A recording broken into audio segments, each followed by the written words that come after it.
தமிழ் நலம் நேயர்களுக்கு இனிய வணக்கம். பொடுகு, இந்த பொடுகு பிரச்சனையால பாதிக்கப்பட்டவங்க நிறைய பேர் இருக்கிறாங்க. இந்த பொடுகு போக்குறதுக்காக நிறைய பேர் பலவிதமான ஷாம்புகளையும் ஹேர் ஆயிலும் யூஸ் பண்றாங்க. அதுல கலக்கப்பட்டிருக்கக்கூடிய நிறைய கெமிக்கல்ஸ்னால முடி உதிர்வு, இளநரை இந்த மாதிரி பல பிரச்சனை உருவாகிறது. அது மட்டும் இல்லாம முடி ரொம்ப ட்ரையா காணப்படுது. இதெல்லாம் இல்லாம இயற்கையான முறையில பொடுகு போக்குறதுக்கு இயற்கை நம்மளுக்கு அள்ளி தந்திருக்கக்கூடிய அருமையான வரப்பிரசாதம் தான் இந்த பொடிதலைன்னு சொல்லக்கூடிய இந்த மூலிகை. பொடுக முழுமையா குணப்படுத்தினாலே என்னவோ இதுக்கு பொடிதலை அப்படின்னு பேர் வந்து சொல்லப்படுது. இந்த பொடிதலையை பயன்படுத்தி பொடுகை முழுமையா குணப்படுத்த முடியும். அது எப்படின்னு சொல்லி இப்ப வீடியோல பார்க்கலாம்.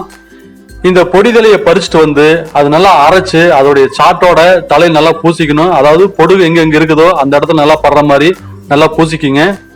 இதை நல்லா அரைச்சு தலையில பூசி ஒரு அரை மணி நேரம் நல்லா ஊற வச்சு வெதுவெதுப்பான தண்ணியில குளிச்சுட்டு வரும்போது இந்த பொடுகு பிரச்சனை படிப்படியே குறைய ஆரம்பிக்கும்.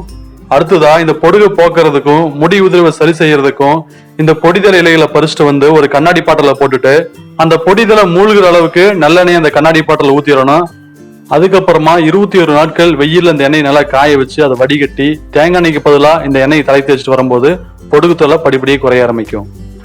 அடுத்ததா இந்த பொடுகு குணப்படுத்துறதுக்கு ஒரு கைப்பிடி அளவு இந்த பொடிதலையை பொறிச்சிட்டு வந்து இதோட 5 சின்ன வெங்காயம், 5 ஸ்பூன் ஊற வச்ச வெந்தயம், அதுக்கப்புறம் 4 மிளகு, இது எல்லாத்தையும் அம்மியிலயோ அல்லது மிக்சிலேயோ போட்டு நல்லா அரைச்சு செக்குல ஆட்டிட்டு வந்து தேங்காய் எண்ணெய் ஒரு 1/4 லிட்டர் அளவு இதுக்குள்ள போட்டு தீய சிம்மில் வச்சு இந்த எண்ணெய் நல்லா காய்ச்சி அது ஆறுனதுக்கு அப்புறமா கண்ணாடி பாட்டில் ஊற்றி வச்சுட்டு ரெகுலரா தேய்ச்சிட்டு வந்தீங்க அப்படின்னா இந்த பொடுகு தொலை படிப்படியே குறைய ஆரம்பிக்கும். அடுத்ததா இந்த பொடி தலையும் இதோடைய காய்களையும் பறிச்சுட்டு வந்து அதோட மிளகு சேர்த்து நல்லா அரைச்சு அதோடைய சாற்றை நல்லெண்ணெயில விட்டு நல்லா காய்ச்சி அது ஆறுனதுக்கு அப்புறமா கண்ணாடி பாட்டில் ஊற்றி வச்சுட்டு ரெகுலரா தலைக்கு தேய்ச்சிட்டு வந்தாலும் பொடுகு தொலை படிப்படியே குறைய ஆரம்பிக்கும். அப்படி இல்லாட்டி சாதாரணமா பொடிதலை இலையில பறிச்சுட்டு வந்து தேங்காய் எண்ணெயில போட்டு நல்லா காய்ச்சி அதை பாட்டில் ஊற்றி ரெகுலரா தலைக்கு தேய்ச்சிட்டு வந்தாலும் பொடுகு தொலை படிப்படியே குறைய ஆரம்பிக்கும்.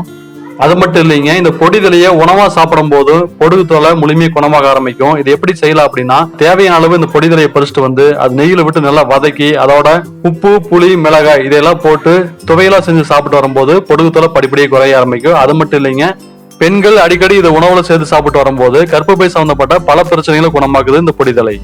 இப்ப சொன்ன வழிமுறைகள்ல ஏதாவது ஒரு முறையை கடைபிடிச்சீங்க அப்படின்னா கண்டிப்பா படிப்படியா பொடுகு தொலை முழுமையா குணமாக ஆரம்பிச்சிடும். இது மட்டும் இல்லைங்க, இந்த பொடிதலையில நிறைய மருத்துவ குணங்கள் இருக்கு. இதை பயன்படுத்தி என்னென்ன வியாதிகளை குணப்படுத்த முடியும் அப்படின்னு சொல்லிட்டு வரக்கூடிய வீடியோக்களை பார்க்கலாம். இந்த வீடியோ உங்களுக்கு பிடிச்சிருந்ததுன்னா இதை லைக் பண்ணுங்க. இது யாருக்காவது உபயோகமா இருக்குன்னு நினைச்சீங்கன்னா அதை ஷேர் பண்ணுங்க. இது போல வீடியோக்கள் ரெகுலரா வேணும்னா இந்த சேனலை சப்ஸ்கிரைப் பண்ணிக்கோங்க. அப்படியே பக்கத்தில் இருக்கக்கூடிய இந்த பெல் ஐக்கனை கிளிக் பண்ணிக்கோங்க. உங்களை தேடி புது புது வீடியோக்கள் வந்துட்டு இருக்கும். மேலும் இது போல ஒரு புதிய வீடியோவில் உங்களை நான் சந்திக்கிறேன். நன்றி, வணக்கம் நண்பர்களே.